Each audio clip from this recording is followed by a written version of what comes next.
So, on today's special episode, I am joined by a special man. He is left-footed, one of the hardest working players I know, and a very intelligent footballer. He goes by the name of Tristan Moses. My brother, how are you? I'm good, man. Good to see you again. No, it's great, man. It's great. Thank you very much for coming through. You know, this is also special for me because this is the first interview I get to do with a professional footballer. So, and with this platform, you know, that's what I've always desired, is to give professional footballers an opportunity then to be able to share their stories. So, yeah, man. And, you know, funny enough, the first encounter I had with you was actually at Kaizer Chiefs, and it was just before the training session, actually. So you know how they put the yellow baskets outside, and then you have the kit aside. And the funny thing then was that somebody took your number, and that number is 21. And throughout the session, I could tell that didn't sit well with you, you know, because you loved that number, you know. And it got me thinking then that this is such an iconic number for you, and it holds great sentimental value, you know. And I then asked myself, what does number 21 symbolize in your life? Look, number 21, I never used to wear number 21. 21 wasn't my number. I used to wear 5 or 15. I was born under 15, so I always used to wear, you know, 15 or 5. I wore 5 growing up. But, you know, there was a change. Around 2018, I started wearing 21. I said, no, let me dedicate this number to myself. And all of a sudden, my performances started skyrocketing. I started performing well. You know, then all of a sudden, it started becoming a thing for me. You know, I mean, good luck, you know, we were superstitious about certain things. And then I just started to realize that 21 represented, you know, a transformation for me, like you know, I'm becoming this kind of player or this kind of person. Because for me, it's you know, when you're on the pitch, you know, I'm a different person than I am off the pitch. You know what I mean? So 21 resembles that person that I am on the pitch. And yeah, that's where it comes from. It's just, you know, it's for me, that's my number, and it's just, you know, it's become part of me now. Really. So, you know, I was actually the guy who took. It was for the gym session. I remember. Hey, you came and you were like, bruh, what's up, bruh? I was like, I thought it's just a number. But now I know, after you just breaking it down, that it isn't just a number. And what's also special then about number 21 is that that's the name of your company, 21. So what then inspired the company 21, and what are you trying to achieve with that? Look, my company is really, you know, we are a media agency, but we're trying to create athletic culture within South Africa. You know, we're trying to write a narrative for our players and for, you know, branding our players.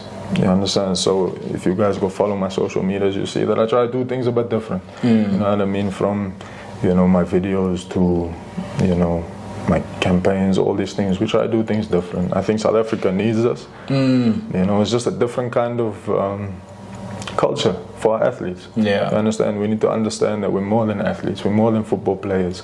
You know what I mean? That a football player can also dress well. He can also, you know, participate in other things. And I think that's just what I'm trying to do through the media agency. And we've got a lot of good partners on board with us.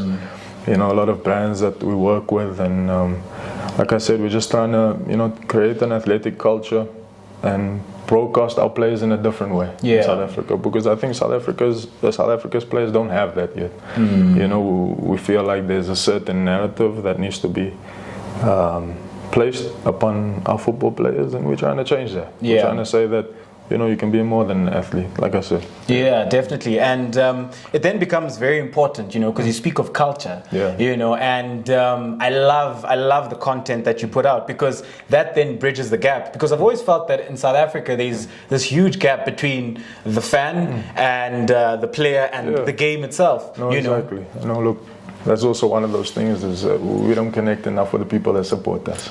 You know what I mean? And I think that's so important to build. You know, yes, clubs have fan bases, but as players, we also need to build our fan bases. You know, understand? We need to connect with the people that support us, because the people who support us keep us going. You know what I mean?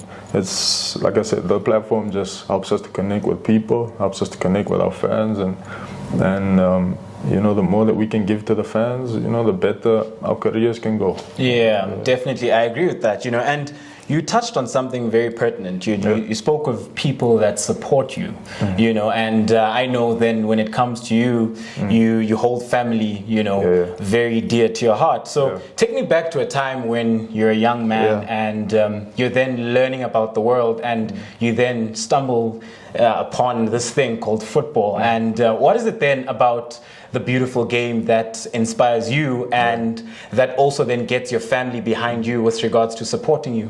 Look, I've played football since I'm like 4 years old, I've been playing football for like 20 years now, I remember when I was still in the UK, I moved to the UK when I was 4 years old. I moved to the UK, and football is a big thing there. Football is everything over there. Yeah. And I remember one day my father said, he wants me to go to this football club there, like a local football club. It was raining that day. It was muddy. Yeah. My father was like, come, let's go to this, football club. And I went to this football club. There's a whole lot of kids playing, whatnot, and my father asked like the club owner or the club manager, I can't remember. He asked him, can my son join the club? And the manager or the owner, whatever, told me no. He said no, there's not enough space for the kids, whatnot. My father kept persisting, just give him a chance, let him play, whatever.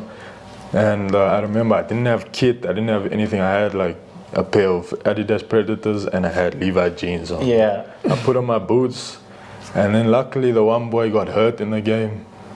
And my father and the manager said, okay, just go. I went and I scored like 21 goals that game. And then the next thing, they told me like, come play for us. And then that's how it started. So that's all I've known from the time I was young. It's the one thing that I love more than anything. Yeah. It's more than just football. It's just like an expression for me. What I mean? It truly is that, Yeah, that is quite a beautiful story. So take me through the transition then. Yeah. You come back to South Africa, and you find yourself then in Cape Town, and you then find yourself having the opportunity to play for Ajax Cape Town. Yeah. How does that come about, and what's on your mind around that time with regards to how far you can really go? Look, at that time I wasn't even thinking about, the future. I just wanted to play football, You're young. I was 12 years old, I think, when I joined with Ajax. And we had a really good team, a team with Masilake, a team with Ahmed Sieres, a lot of good boys, guys like Hashim Domingo, Jody February. These guys were all like a year above us at that time. And I remember I came back from the UK. I was playing for Fulham that side. I came back to Cape Town, and then I started training with Ajax, and then they eventually signed me on to play for the academy. And like I said, it was weird coming back. The football was very different. Even at a young age, I could already identify that the football was different. Everything kind of felt a bit more rushed here. Yeah. There was much more technical, much more structured. And I found it tough the first month or two. I found it tough coming back, but I was just happy to play football again. And after a few weeks, I realized the club I was playing for at the time. And I couldn't have been in a better place, bro. Ajax Cape Town was really one of the best academies to ever come out of South Africa. Yeah, definitely, I agree with that. Because if you look at some of the players they've produced, some of the junior tournaments they've won, they've done absolutely well. So when you were then playing for Ajax, what are some of the things then that you took away from that? Because when you look at Ajax, and you touched on them being that one of the best academies within the country, I would like to think that the football education side, with regards to the tactical perspective, learning about your position, and being able then to truly understand your position and understand your role and understand the game better. What are some of those fundamental things that you took away from that experience? Yeah, look, the development process at Ajax was very technical. We had a lot of influence from Holland with Ajax Amsterdam. Some of the coaches were down there. We got coaches coming in every few months to come help us as a young player. And everything was, technical.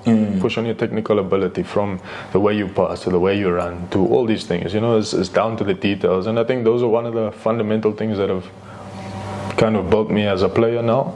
It's helped me now to say that because I'm a technical player now, I realize that, you know, those days helped me as a technical player, you know, and like I said, it's all about those, you know, finer details that I was taught over there. Yeah. You know, finer details. When we went to Holland, Amsterdam, to play a tournament in 2008, I think. Yeah, 2008.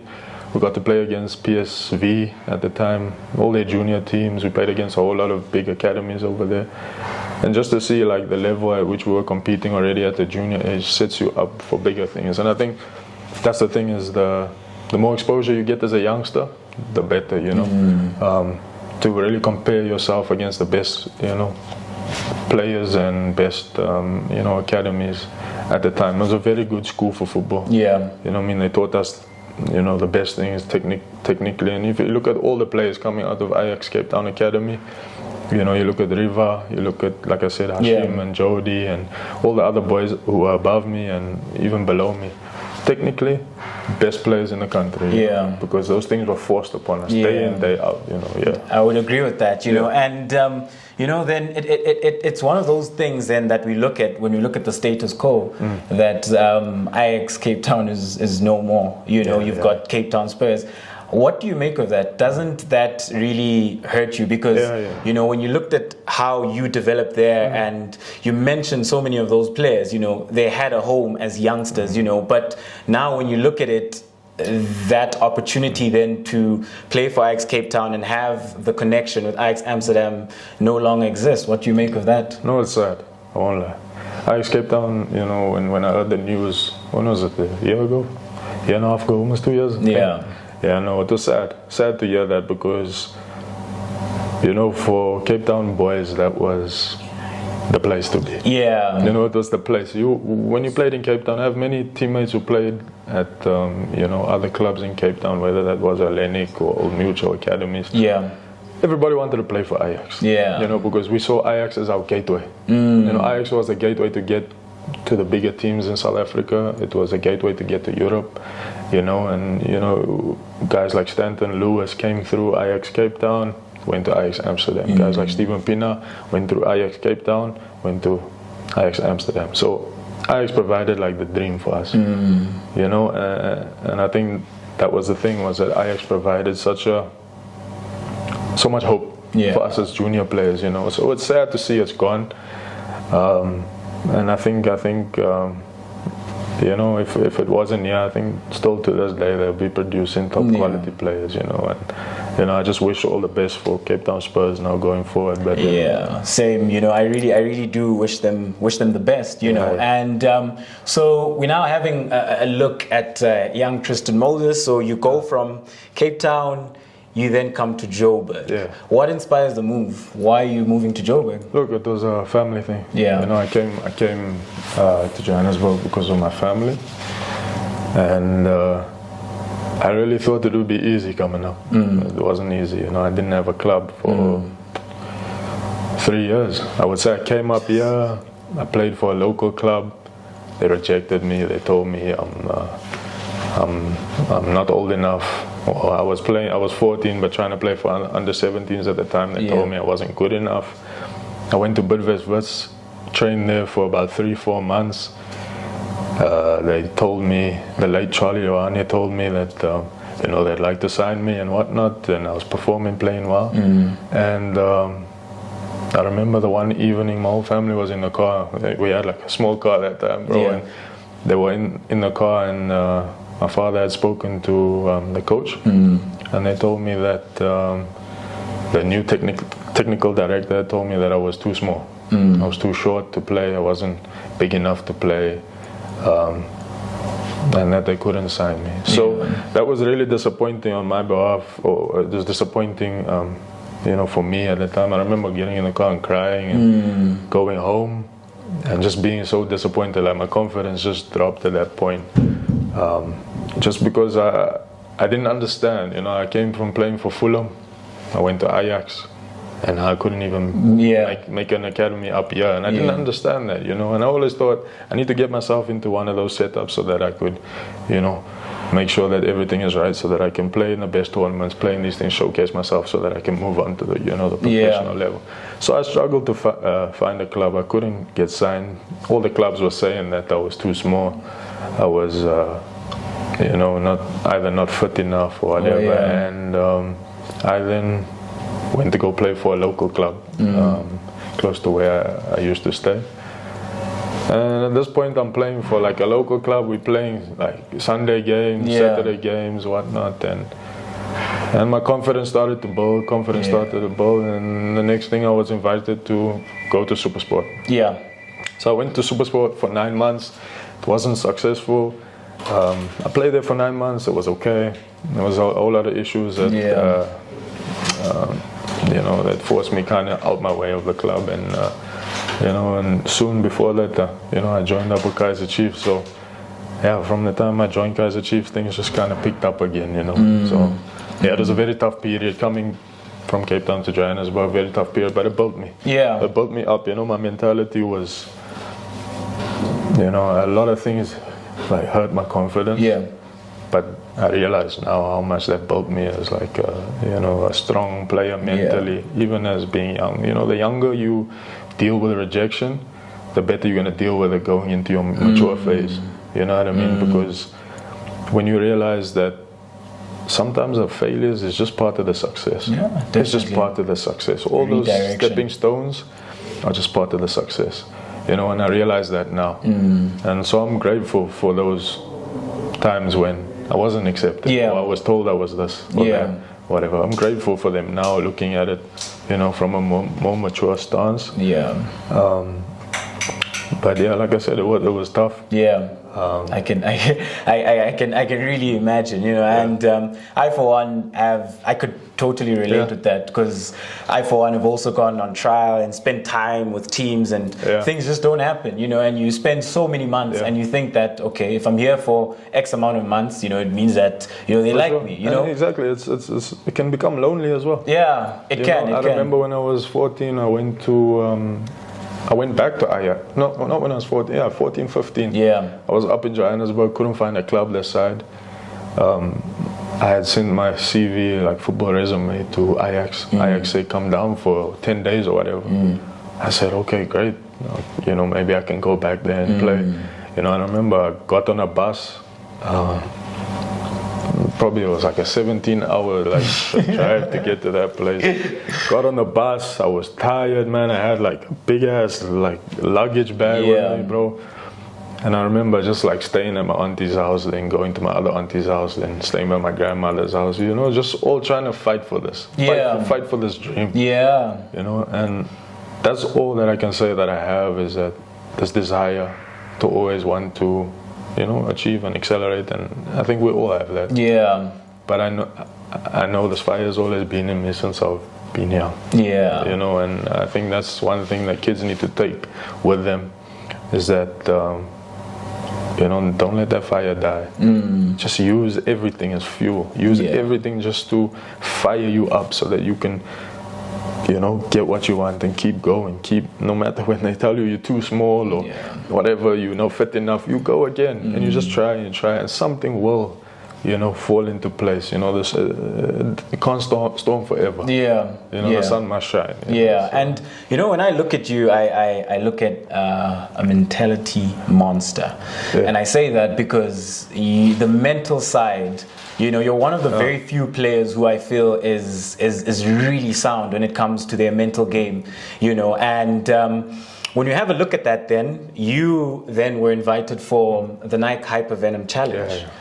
So how did that come about? And you then meeting Arthur Zwane, who is very key to ensuring that he was able to help you build that mental side when it comes to your game. Just take me through all of that, and having now that opportunity. So from going from not finding clubs, you're now playing for a local club, your confidence is starting to build, mentally you're getting stronger, you then go to the Nike Center. No, look, I had gone to the Nike Chance in 2014 or 15. I remember making it to the top 22 didn't get accepted. But I remember Nike always used to have these, you know, events, whether it was, you know, the Chance or Nike Most Wanted, or like I said, the Hypervenom Challenge. And I remember one day I was in matric, and or grade 11, I can't remember so well.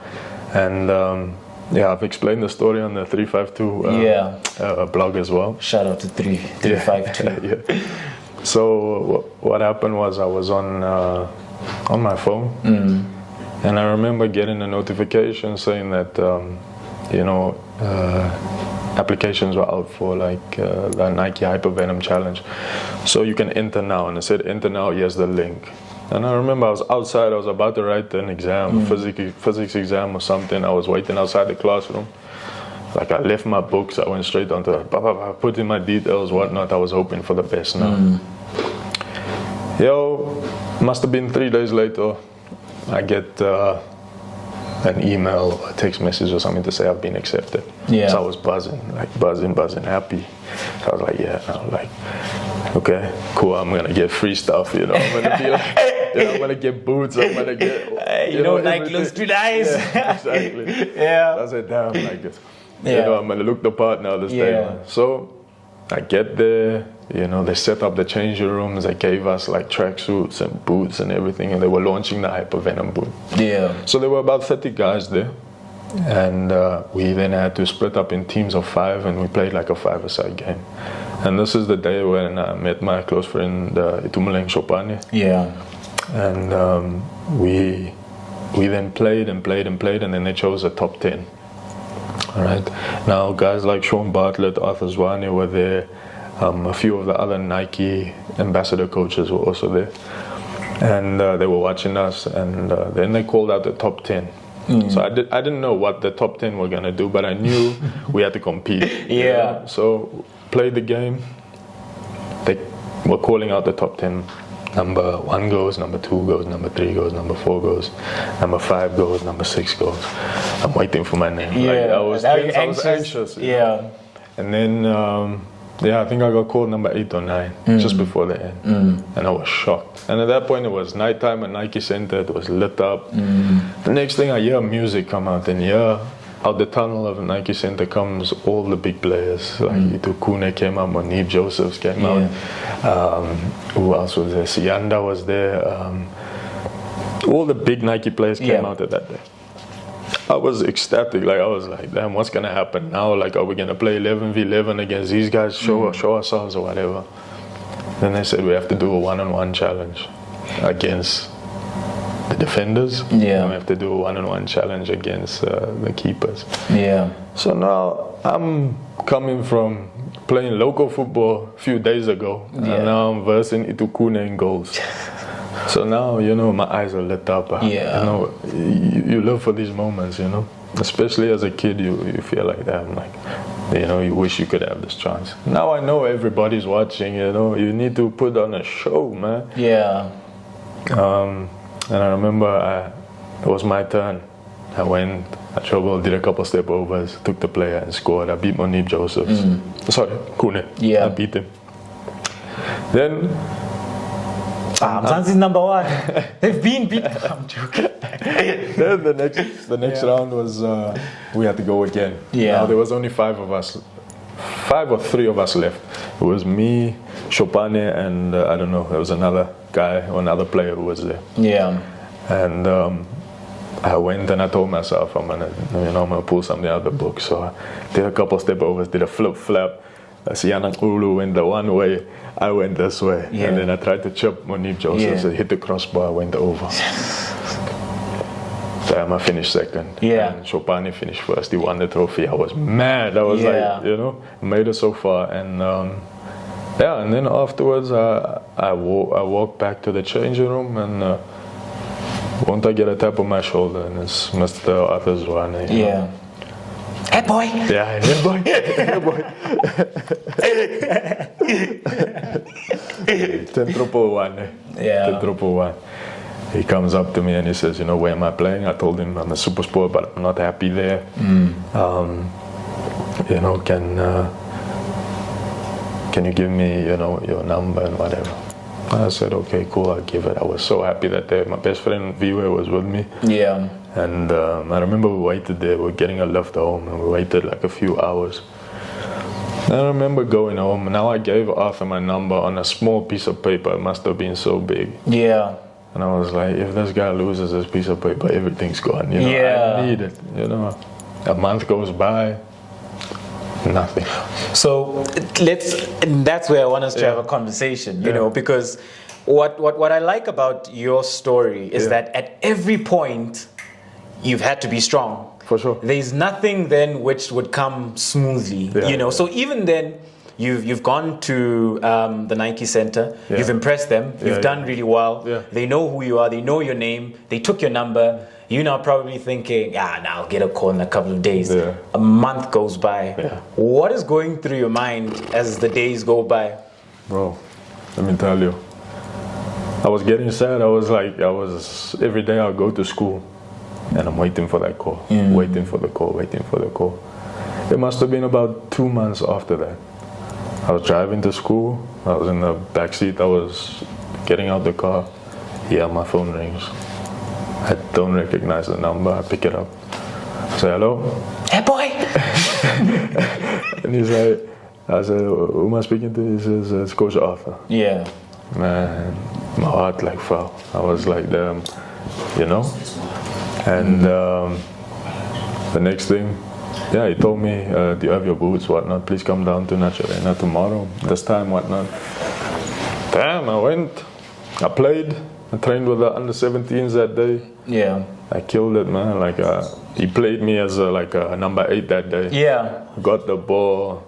You know, I was making assists. I scored a couple of goals at training session, and then things just fell into place for me. Then I was part of the Kaizer Chiefs Academy from that day onwards, and it was funny to think that he brought me in as a midfielder. As a midfielder, yeah, because that is something which is interesting when it comes to your game. Because when I look at your technical skill set, you got quite a phenomenal skill set with regards to your ability then on the ball, you know, and you're also very good on the ball with regards to dribbling and being able then to take the ball under pressure in tight pockets of space, you know. So where then does the decision come to convert you into a left-sided defender and sort of a defensive midfielder? Yeah. No, look at, I think it must have been my second season there with the under-19s. Yeah. Arthur was still coaching the under-19s at that point.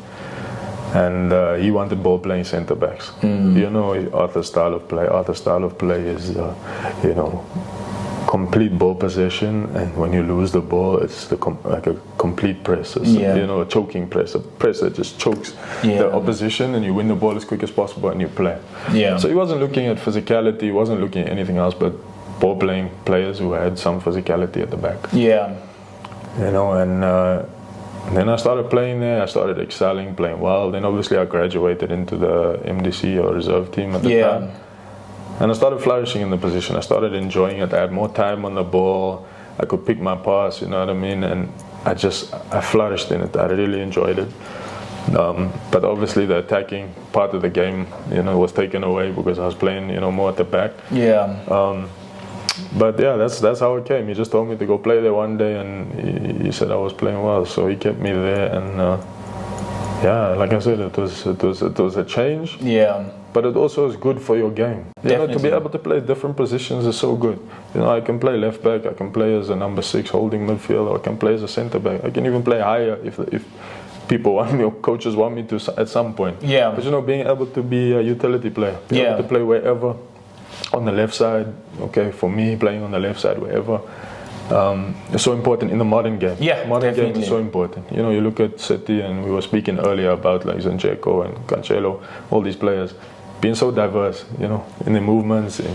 So if you understand the game, I'm pretty sure you can play any position. Yeah, you know? It becomes very easy. And you know, it's quite interesting then to see how important Coach Arthur Zwane has been, not just in your football career, but your life, because he's always there at so many key moments of your life, you know. And if there's one thing I recall training sessions for the MDC side where sometimes you guys would be at loggerheads, you know, and he'd always, hey boy. You remember that? Yeah, I remember. Bro, everything is in here. Hey boy, Tristan, no man, with this body, you're supposed to be killing everyone in the world, you know, and that then one could pick up, you know, that this man really admires you and he really loves you, and he sees that you should be progressing, and he always used to put that pressure on you, you know. I remember there were training sessions where you guys would end up fighting and he'd send you away. You remember that? Yeah, I remember all of that. Day. But come the next day,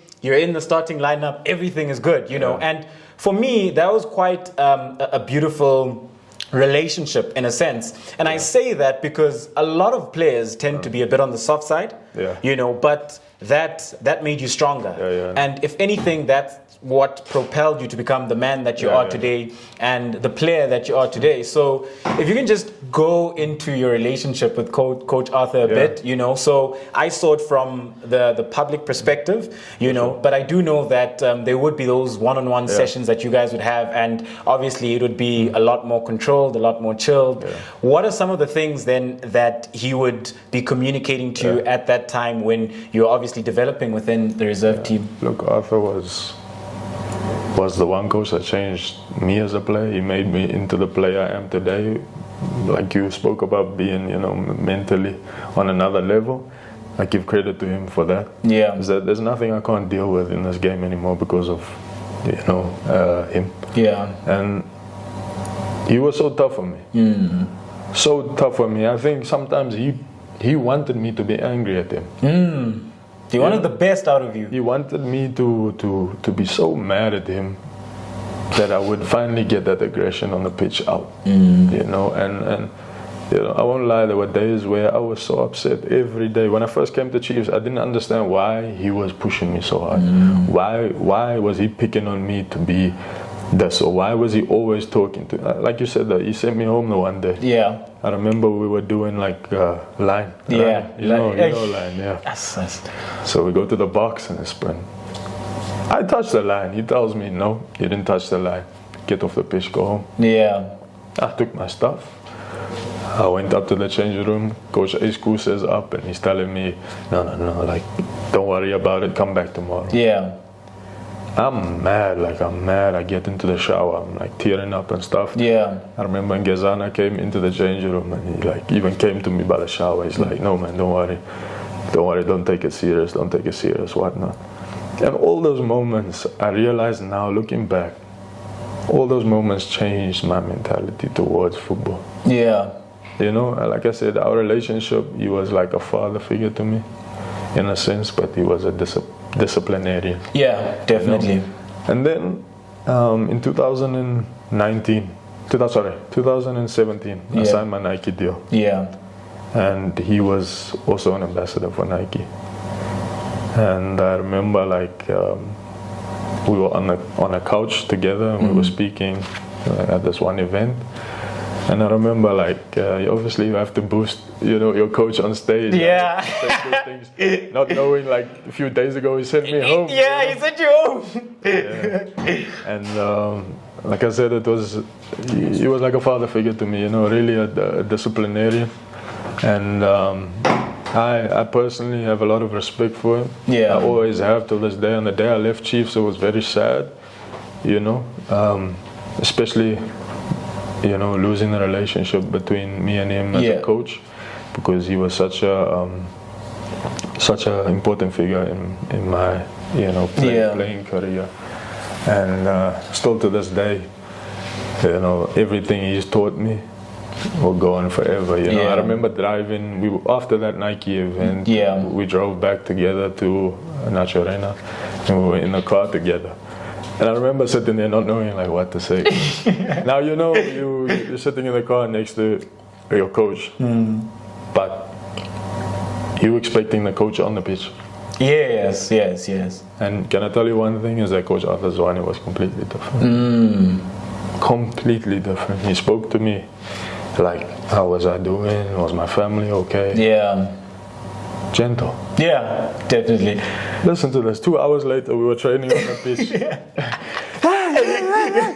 What are you doing? get here, blah, blah, blah. Yeah. And I was like, is this the same guy? But you know one thing, he knew how to get the best out of me. Yeah, definitely. He knew how to get me fired up so that I could, perform at my best. Yeah. And like I said, my mentality is completely different because of that guy.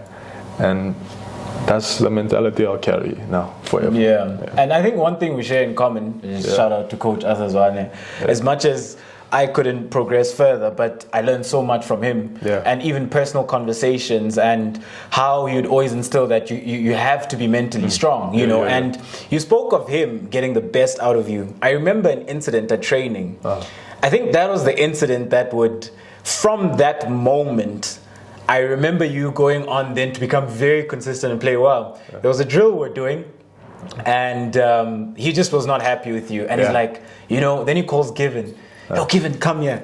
He takes Given, he makes him play your position. He says, stand outside and watch him, And obviously, because Given is an attacking player, he could get out of those situations. It's not that you were doing anything wrong, but it's how then he was trying to psych you up. And it was actually a week before a very important game. And from that moment, I remember you would go on this run where you started doing well, you started scoring goals as well. And that to me then was just beautiful with regards to you saying how he got the best out of you. And speaking of getting the best out of you and the squad, let's now have a look at the Diski Shield team.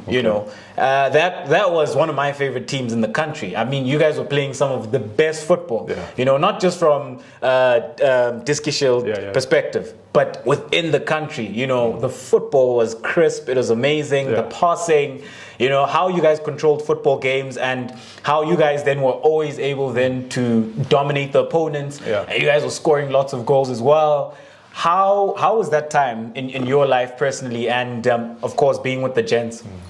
Let me tell you, that was the best team South Africa's ever seen. Yeah. I can tell you that team was on another level, and I can't even explain to you what good chemistry we had in that team. Everybody complimented everybody. Yeah. Some days I get so passionate about how good we were as a team. Yeah. Clean sheet every game, goals every game, mentality, hunger for the game, everything was pinpoint. Yeah, I remember that team because I couldn't break into that team. It really was on another level. Yeah. Let me tell you, bro, like from the training to everything, we were beating our senior team at training. Yeah. I remember we played them, obviously at Naturena you have the development side, you have the senior team side. We went to go play friendly at the senior team side, we beat them 6-2. Comfortably. Yeah. Comfortably. Now, what does that say about that age group and that generation of players? Was that we were so ready to compete at the highest level already. Yeah. I still believe today if we all went up together, we'll be winning titles together right now. And if I just think about the quality of players there, I mean, we had Bruce in goals, Bruce and Brylan in goals. We had Sipo at left back. Yeah. We had me inside in the three. We had me in the center. We had Tabo Mokwena. Yeah. We had Blom on the right, and then we had Chopin as a right wing back. So we played a 5 in defense, played 3 in attack. Yeah. So those 3 at the back. Then we had Given Mshini inside. Yeah. Tsiki as a number 10 who's now playing at Dallas, which I'm happy for. You had Yusuf Bunting at the top as a number 9, and then we had I remember we had Lasako as well who was playing there, and we had so let's have a look at it. We had Bruce in goals. Yeah, Bruce. Mokwena. Yeah, me. That's you. But let me show you, it's always there. Always like that. Deep. Always 2 meters behind. Yeah. We could never play in a straight line. Yeah. And take me then through your role then, because this is a special role, and some people across the world would refer to it as a libero. Some people look at it as a ball-playing centre-back. But when I look at you, because you've got 3 variations of a centre-back. You've got a stopper who is physically commanding with regards to stopping the opposition. You've got a ball-playing centre-back who's key then in building up play. Then you've got a libero who can step in, dictate terms, play those passes. But I think you are the complete centre back with regards to those three variations. Take me through your role. Let me tell you. Can we put the left back here? Yep. So we had the left wing back. We had the right wing back. We had Given. We had Mshini. Can even put 4 there. And then we play out. And then Top man. Bunting. Yeah. Okay. So let me tell you. So my role, right? Yeah. A lot of people say it was a sweeper. Yeah. I don't like to call it a sweeper because it's the furthest thing away from a sweeper. Sweeper is very old school term for saying this, right? Was that my role, especially on defense, right? These two would drop. Yeah. These two would drop. On defense, would make a 5, right? If we were sitting like this on defense, we were in big trouble. Yeah. Big trouble. Because you must understand, they've committed, right? We're playing a square inside. Sometimes we play 2 number 10s, we play 2 6s. You know? If we were like this, balls would penetrate here, balls would penetrate in behind. I could never recover. So my thing was always set the meter deeper, 2 meters deeper, right? You'd also then offer that extra layer of defense. When we get caught on counter, because that's all teams could play against us was counter. Yeah. Right? So Sipo is high, Chopin is high. All right? Most of our team is up high, dominating the midfield. Understand? We have the ball here, but sometimes we lose the ball. So now it's 3 defending. Right? You got the opposition's winger should come down there, and you got me. Yeah. So let's say double goes in. Yeah. Or left centre back goes in. My thing is always to cover. Comes in, you cover. Right? He goes down this side. He goes. Cover. Yeah. Right? Then the nice thing, when you play on attack, very simple position, but it's very important because your positioning can affect everything. Yeah. Understand? On defense, if you too high or you here, look at the gap in between. Yeah. These guys can't cover this space. And especially then when you look at Tabo, he's not the quickest. Yeah. Exactly. We were all ball playing. Yeah. Me and Blom were much more physical on the right side. So they tried to expose the left side a lot, right? Yeah. Now, on build up, right? If we build up, we always build up like this. Yes. I would play as a 6. You see, and that's where then I speak about this special role. Yeah. Opposition strikers there. Yeah. Right? Sometimes they would try and mark me. Yeah. But then they realize you just play the ball here. Yeah. You understand? You play the ball there, play the ball there. Now, if the opposition striker is there, I'm always behind him. Yeah. He doesn't know what to do. He brings in his number 8, but his number 8 forgets that there's these. Yeah. So sometimes I draw the striker, the space opens up. It's a pass. Machine collects, give and collect. Yeah. Exactly. So that was the build-up. I would play as a 6, but then as soon as the ball, gets, closer to the halfway line, it's back into the formation. And what was also very important is that us 3 had to be very strong in one-on-one marking. Yeah. Because all we do is defend on counter-attack. Yeah. Because our numbers are committed, right? As soon as the ball goes deep, it's 1v1. Go. Yeah. Go. Cover. Ball goes this side. Cover. You know what I mean? It's like if he comes in here, then I'm covering him because I know he's beaten already. I'm there. And he slots in, he covers. Yeah. It's all about working together, 1v1 marking. Yeah. You need to win your 1v1s. Just like Seti are doing. Yeah. Ruben Diaz will always win his 1v1s. John Stones will always win his 1v1s. Kyle Walker, he's an engine down there. Massive down the right hand side, yeah. But these 2 were the most important players in our team. Yeah. Most important. Because everything was get into the box. Chopin and Diantia. For 45. Yeah. I'm sure we scored 50 goals. Yeah.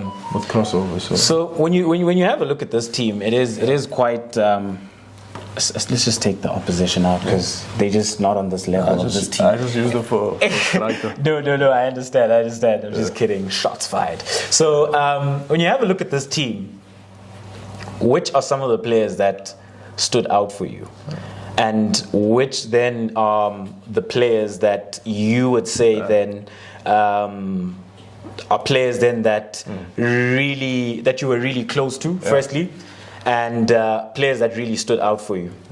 Like I said, Chopin was probably one of our most important players. Yeah. And he used to get up a lot. Yeah. Sometimes he'd struggle coming down. So he used to come there a lot and give him a kind of or Mshini would rather slot in there, and you know. But I can tell you, Chopani was one of our most important players. Yeah. After 77 minutes, though, 78 minutes, 79 minutes, his legs would be tired. Yeah. But he worked up and down, up and down. He's working the whole time. But I can tell you, this back three, was our foundation. Yeah. These two are our magicians. Yeah. Didn't lose the ball. Yeah. Mshini and Given didn't lose the ball. Not once. You know what I mean? And these guys were all just our finishers, the runners. Yeah. Get in behind, you know, punish. Yusuf used to make his runs in behind. We used to find him. Sometimes he played 45, he scored. Yeah. He used to score goals. That's all his job was. And he wasn't a big striker. Yeah. He was a running striker. He was an Aguero. You Yeah, know, very mobile. Striker, mobile player. So yeah, like I said, most important players on the team, our wing backs. Yeah. The foundation was here, and we never lost the ball inside here. Yes. And the thing is, here's a diamond. Yes. When you play with 210s, Yeah. it's diamond football. Yeah. It's rondos. It's Yeah, like what yeah. we do in training every day. Basically having a box midfield. Yeah. So then this would obviously then create that numerical superiority, because a lot of times it's 4 versus 3 or 4 versus 2 in there, and a lot of midfields then would struggle to combat that.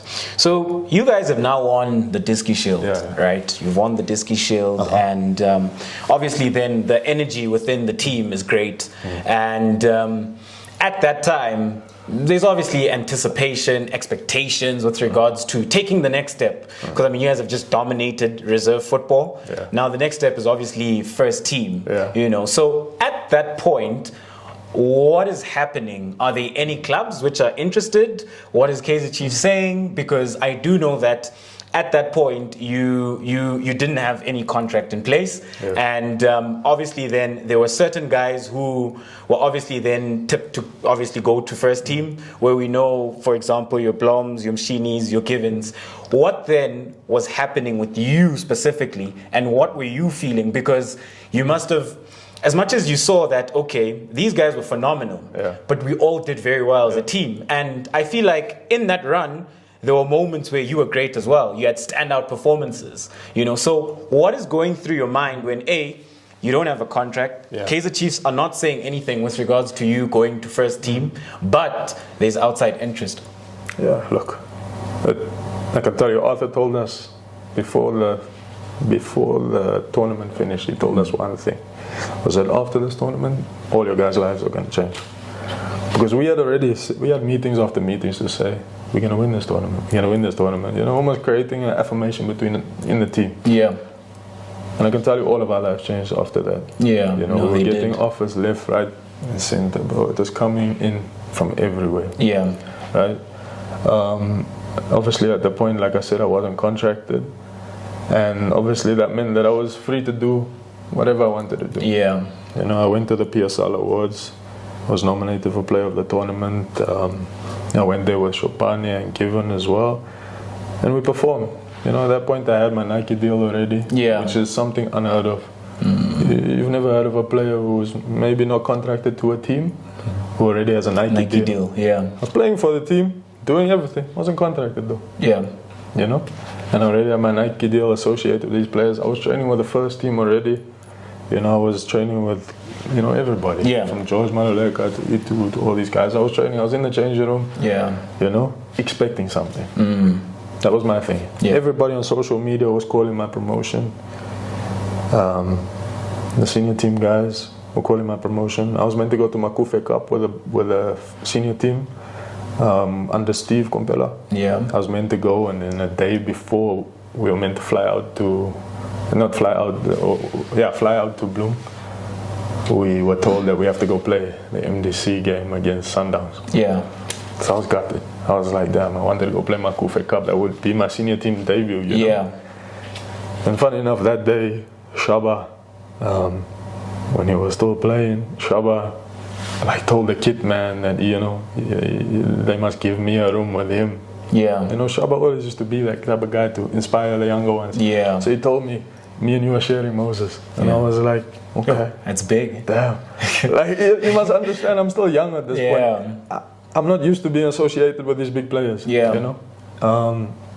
Like I said, our lives changed from there onwards. And by the end of the season, there was one club in the whole of South Africa that offered me a contract. And that was Sundowns. You know? And I really thought that I deserve something. Yeah. I really thought, I really performed well. I thought so too. I performed. Like I said, I was being recognized, and I really thought I deserved more. Yeah. And I even consulted them. Yeah. About my offer. Guys, what's going on? No, I told them this is what I have. Oh. This is what I have. Yeah. And what was their response then? What was their response? There was nothing. There was nothing. There was nothing. There was nothing. Because for me, this is like one of the biggest misconceptions when it comes to you and your career. Yeah. And a lot of people say a lot of things, be it social media and people on the outside looking in, right? But now, I'm one of the very few people who knew exactly what happened and the structures at Kaizer Chiefs as well, and that you weren't contracted, and obviously because you're not contracted, when you come to the end of the season, you're free to do whatever you want to do. Even in season. At that point you are. You see what I'm saying? So for me, it's very important then that you are able to detail that and share that. Yes. Because we need to kill false narratives, and do away with misconceptions, So for me, then, it is quite important that people understand, as the man has said himself, that after a great Diski Shield run, there was no offer from Kaizer Chiefs, guys, right? And the only team that approached him formally was Mamelodi Sundowns, So I love the fact that you're able then to share that, because the biggest misconception is that you are then, you left for money, you are not patient enough, How then did you deal with that? That's where the mentality part comes up again. How then at that time are you dealing with that when people are painting you out to be this villain, yet they don't know that Kaizer Chiefs put nothing on the table, Sundowns approached you formally? Yeah, look, like I said, Sundowns was the only club that gave me commitment. Yeah. At that point you perform, you're looking for commitment. Yeah. You understand which club is showing you commitment? Who's going to give you a future? Yeah. Right? In terms of, we want you. Yeah. You understand? It's like having a girlfriend. Yeah. It's like, if your girlfriend doesn't want you, then why are you going to stay? Well, what are you going to say? There's nothing you can do. You're not going to force. Yeah. But if somebody says, shows you love and actually invests in you and says, we want you, and, then you're going to fall in love with that girl. Yeah. And I don't know if that makes sense, but it does. They understand. Like it's simple. It's commitment or non-commitment. And that's it. And for me, what was quite disappointing then was that you were there. You were there. You were performing really well. Other gents were getting offered contracts. So that was quite disappointing. So, ladies and gentlemen, you heard it from the man himself. That's what really happened. However. The exciting part then comes you obviously getting to meet Coach Pizzo, and you now get to sign that contract, and you're now having these talks with Coach Pizzo. How is that? Bro, let me tell you, I went, I got a call from Sundowns the Wednesday to say I need to be there in the afternoon.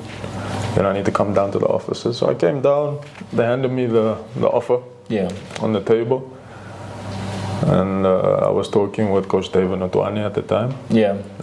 Who was a reserve team coach and Olympics coach as well, and the late Tulani Tuswa was also there with me, and I had my representatives with me at the time, and I think the big man walks in, the biggest coach in Africa walks in.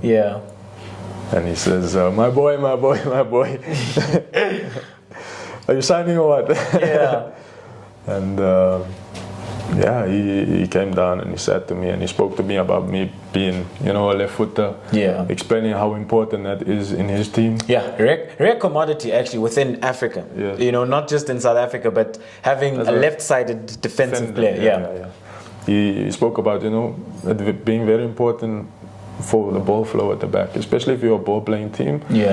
From going from right back sometimes you have to move the place so you can move the opponents. Yeah, you know what I mean? And also then you offer that natural sort of width in a sense in a deep pocket of space. So if you're opening it up, it's easy for you to take it first time left foot. It's a progressive first touch where you can push it forward. Whereas with the right-footed player, he still would cut in and he's taking a regressive touch. So very important. It's very detrimental because you know, if a striker presses you on your right foot as a right-footed left back, you know, it's a goal. Yeah. You know what I mean? It's 1-on-1. So like he explained the importance of that. And he explained to me that you know, his defensive line was getting old in that area, and that was something that he sees me growing into. Yeah. You know, he also spoke about me going out and being on loan for a bit before coming back and doing these things. So I said, okay, you know, I like the fact that he had a vision for me. You know what I mean? He actually recognized my talent. He knew who I was. They even knew who I was. And, you know, I was just excited. You must understand, I came from being a player who was playing local league football. I was walking to training. I was, you know, in a situation with my family at the time. This was like 3-4 years prior to that. 5 years prior to that. To the next thing being across the biggest coach in Africa.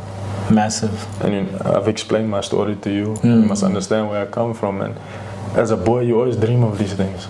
Yeah. And you say, how? How did God make this happen? Yeah. You know? And at that point, I just thought, this is amazing. Like, I really honestly thought, like, wow, like this is just like you can't describe the feeling. No, you can't. You know, because you're still a young boy with dreams. You're still achieving your dreams, and now you're sitting across the biggest coach in Africa, like I said, and that was amazing. And I decided to join Sundowns there because of the plan that they had in place for me, and the fact that they saw a future for me in a certain position, and that they wanted to bring me on board and bring out the best in me. And another reason why I joined Sundowns was because I wanted to be around the best. Yeah.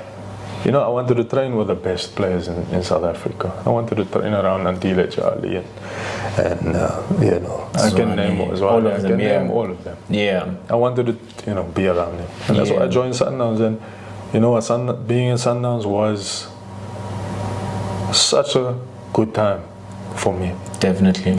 A lot of people in the media always criticize the Chiefs Sundowns move, or either Sundowns Chiefs move. Yeah. Always criticize the move, right?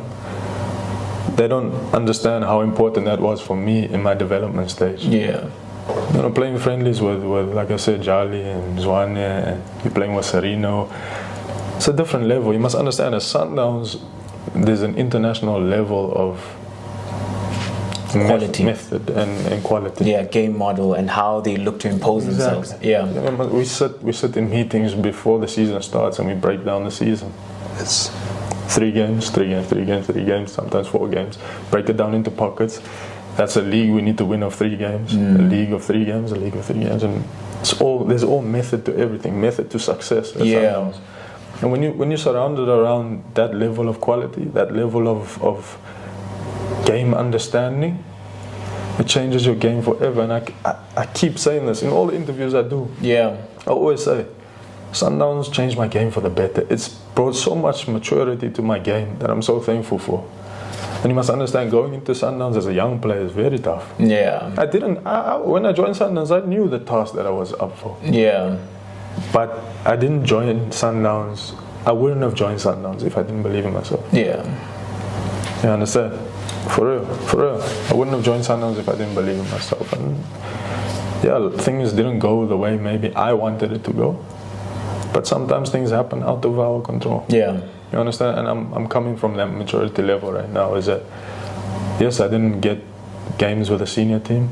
I didn't get as many appearances as I wanted. But I can tell you I was playing 30 games back to back every year. Yeah. Whether that was at reserve team MDC level or under M Tigers level. Yeah. I was playing back to back. And now going into you know, the next few months now. Yeah. Now I can know my game is on another level. I feel wouldn't say complete as a player, but I feel at a stage now where I'm ready to compete. Yeah, you're confident. A lot of players come from that MDC level, they get thrown into the deep end too quick. They suffer. Yeah. We've seen a lot of examples where players perform well in MDC, they perform well at reserve team level. They go to the senior team and they hit a brick wall. Yeah. You know, Coach David Twentyone even spoke to me about that, about hitting a brick wall. So a lot of players get thrown in too quick. Boom, they hit the brick wall. They can't play now. Yeah. They struggle under the pressure. But I feel like my development stages as a player has been good. You know, not everybody is gonna, you know, reach their peak at 17, 18, 19. Yeah. You know, certain players reach their peak at 24, 25, 26, 27. Yeah. You know? Even this country as well, the way things are structured, you know, and how certain coaches are only inclined to giving people opportunities maybe a lot later. And I always say, man, that part of football, it's not just about just playing football. You know, I think it's also then about you developing holistically as a human being and from a mental perspective. And throughout your journey, that has always been refined. And I love the fact that you mentioned that you've reached a point where you're really confident, you understand yourself as a human being, you understand yourself as a player, you've simplified your game, you see the game differently, you know, which is something really, really beautiful, you know. And you then touched on going into the next couple of months, which I think are going to be very important, you know, because, guys, we can't have such a quality, talented, left-footed defensive player, you know, not having a team, you know. And what then are you looking at with regards to preparation before we go into the next transfer window? Are there any teams or any guys you're speaking to with regards to ensuring you can get that preseason under your belt and hopefully sign a professional contract? Look, I can't say too much right now. Yeah, no, I understand. But look, every day for the last 6 months, 7 months, has been military routine. Yeah, I've been waking up 4:30. You know, it's in the gym, it's on the field. You know, these periods are tough, very hard in between contracts. Yeah, the time when you're not under contract, it's very tough. You know, you have to actually discipline yourself. You're not getting woken up just to go train. You have to actually force yourself to wake up, go train, eat right, do these things. But it's all, like, my whole life has always been, can you get through it? Can you fight through it? Yeah. You know, it's not about, you know, if it will happen. It's about when. Like I said earlier in the interview, I said, I can't storm forever. No, it can't. The sun must shine. Yeah. I understand, and that's something that I'm taking now, is that my mental is in such a good place. My mind, my body is in such a good place. Everything is in such a good place, and I'm looking forward to showcase my talent. Yeah. You know, I feel like I just haven't been given the appropriate chance right now. Yeah. Or yet. It will come. Yeah, it's coming. Of course it will. It's coming. You know. Oh God, it's coming. I'm joking. So one thing then I would like to touch on before we move on is obviously then the monetary aspect, you know, because it's very important then that we touch on that and how then you're handling that, because you mentioned then not being in contract. Yeah. So you're obviously then when you were at Sundowns, you're getting paid X amount. Now you find yourself out of contract. How then are you managing then your daily living with regards to that? Look, it's I think in the world we live in, you can't be a one-dimensional person. You can't be someone with one source of income. I think a lot of young players go into the game thinking you need one source of income. You can't do that. Yeah. You know, luckily I've been able to build myself multiple sources of income. And I'm being real and honest with you right now, is that, you know, those things are keeping me going and keeping things good for me, you know? Yeah. And I think that's one thing in our game that needs to change. And I was speaking to Prince earlier about it, was that you cannot just be a one-dimensional athlete. Yeah. You know, you have to be more than an athlete, like we spoke about earlier. Yeah. Be able to do other things, be able to express yourself in other ways, be able to create multiple sources of income for yourself. You know, and that's the reality of things right now. And like I said, in this world, you have to be dimensional. You have to be multi-dimensional with everything that you do, whether it's money, whether it's what you do. You have to be different. You have to you know, constantly do other things. Yeah. And speaking then of that, and taking a look then at your Nike deal, how was that structured? Because that's also something that isn't too common in South African football, and a lot of people don't really have that information with regards to how the deal is structured. So if you could just take us through that, and how then it came about that you were able to get to a point where you and Nike were working hand in hand, and how that deal was structured. Look, with Nike was my first contract. I just got the contract before I went to London. I went to a Nike event in London where they were launching the Mercurial boot. I got to meet guys like Skepta over there.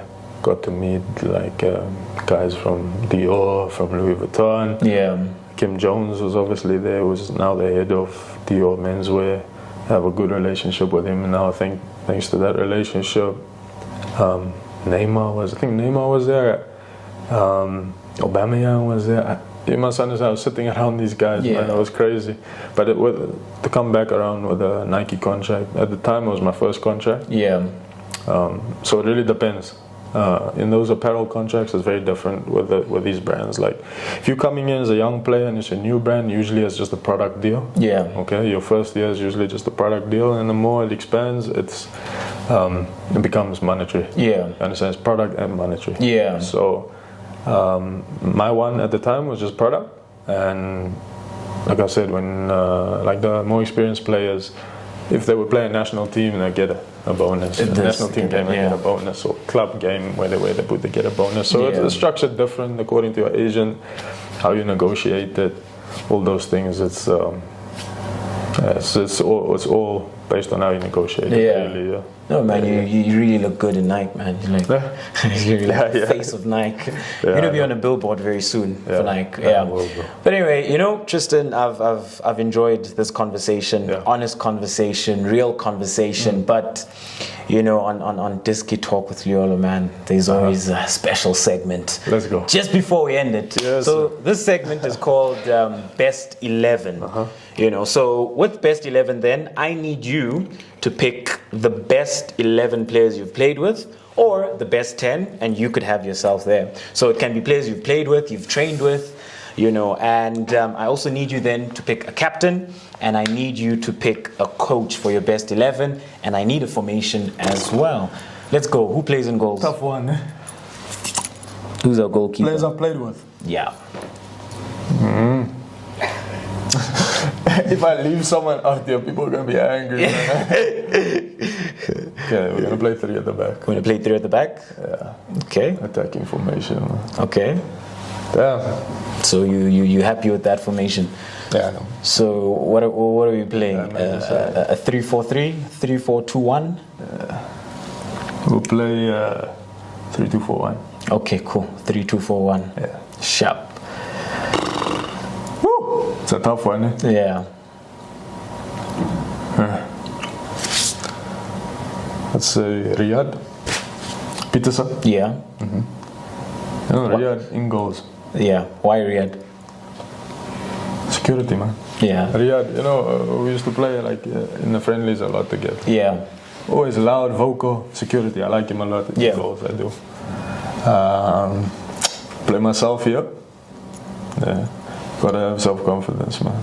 Definitely. I like that. I've played with so many good players, man. It's tough. Really is tough. Okay, it's easy. Mshini. And then George Maluleka there. Yeah. I know who goes here. Blom, of course. Left side. It's tough, eh? Left footer. It must be a left footer. No, it can be a player of your choice. Trying to think now.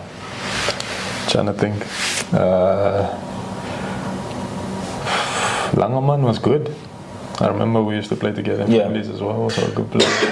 Langerman's also nice. So would you play him as a left-sided centre-back? I prefer him inside. You prefer him inside? As a centre-back. Okay. I know.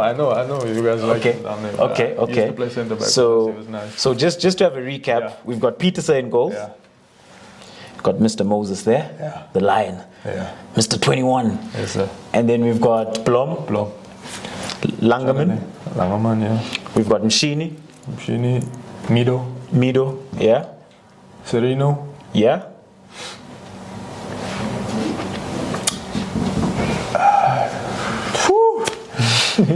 So tough. Sabale. Tiki. One of the best players you ever see on the ball, man. What is it about Tiki that stands out for you? Because he's one of those players who, when I first saw him, I saw a lot of quality. Yeah, but I think he's one of those players that sort of went under the radar in a sense, or didn't really get that recognition in a sense. But that's a superpower. I think he's a phenomenal player. That's his superpower. Is that he's not. You don't know him, but he influences the game so much. Yeah. You know. Yeah. He influences. One of the best dribblers. You can never win the ball of Tiki. Yeah. Okay, Tiki and Serino. I got Mshini, Mido. Yeah. Yeah, the wingers, man. So tough, man. Mabue. Yeah. Mabue. You know what? Can I make a change? Because I like Mabue inside. Yeah. You know that? Yeah. I like Mabue. Yeah. Well, and you know, when he was fully fit and he was playing, he was one of the best 8, in the country. And he was quite key then to Mamelodi Sundowns. Yeah. So we bring Mabue in. Who are you taking out?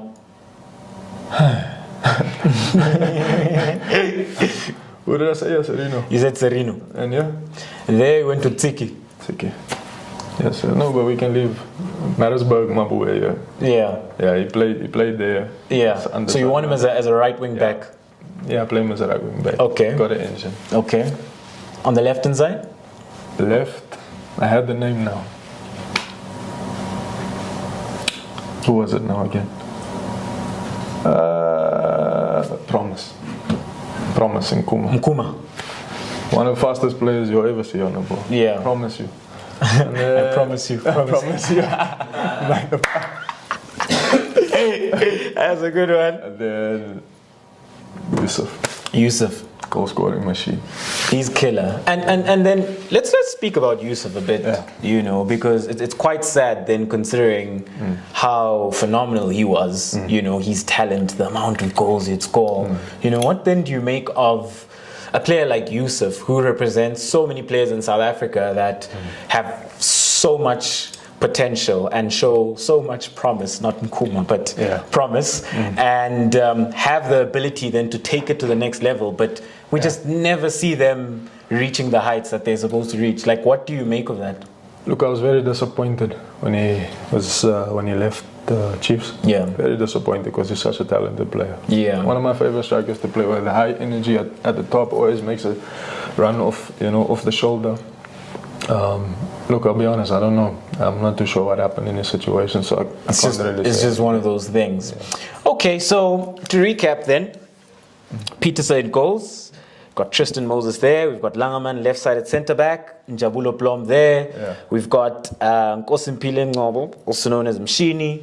We've got Mido. Yeah. We've got Tiki. We've got Serino. Maboe. Let me change this. Oh, you want to change him? Yeah, okay. Hashim Domingo in there. Yeah. And very interesting. Why Hashim? Have you seen him? I've seen him. Fantastic. Exactly. So I don't need to say anything. And what's quite nice about this is that you played with him since you guys were very young. I actually saw him the other day. Yeah. Yeah, he had a good game against Al Ahly. Quality. Change the game, huh? Change the game. So you got Hashim there. Yeah. You've got Promise Nkuma there. It's all like Sundowns players. Yeah, it's all Sundowns players. Except, these two, I think, are very special players. But now, it's important then that this team has a captain. Who do you stick the armband on?